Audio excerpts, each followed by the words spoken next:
Thomas the tank engine was feeling very cheerful. His blue coat shone in the sun, he was right on time, and all around his branch line, the countryside seemed more beautiful than ever before.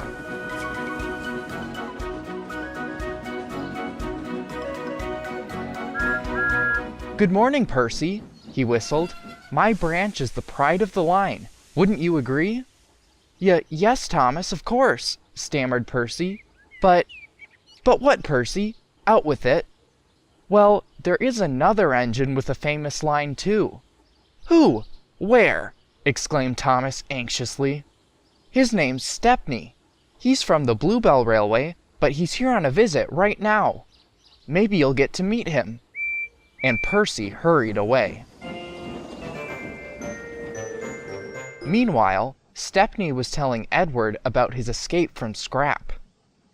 "So I tried very hard, but I couldn't work properly, and they put me on a siding. I stayed there for days and days. Other engines were there too.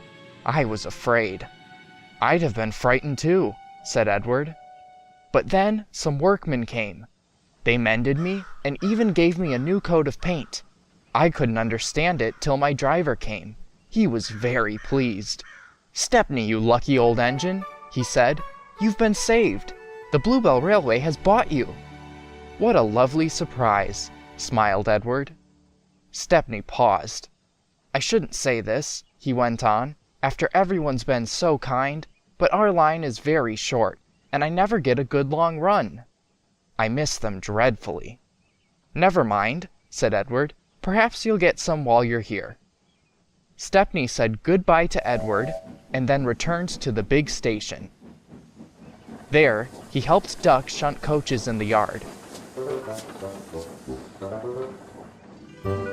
They were soon great friends and enjoyed their afternoon together.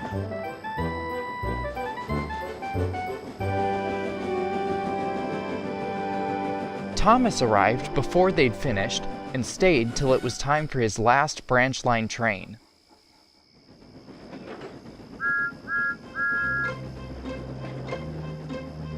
He was hardly out of sight when the two engines heard a commotion at the station. "Hullo," said Duck. "I wonder what's up." Presently, the night duty shunter came hurrying to the shed.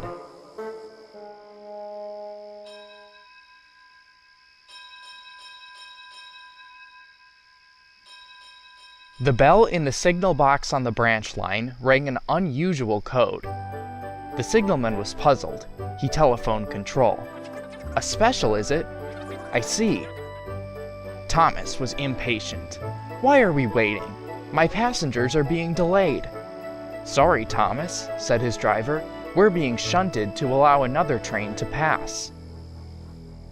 Soon, they heard an unfamiliar puffing. Then, Stepney, pulling one coach, loomed in the station lights. He slowed as he approached the signal box, then whistled a greeting and gathered speed into the night. "Well, bust my boiler," said Thomas the tank engine. Next morning he was still fuming. "Shunted, and on my own branch too. It's a disgrace." "I'm sorry," said Stepney. "I was a special." "Why?" "An important passenger arrived after you left. He said he had to get home and ordered a special train. Duck kindly let me take it.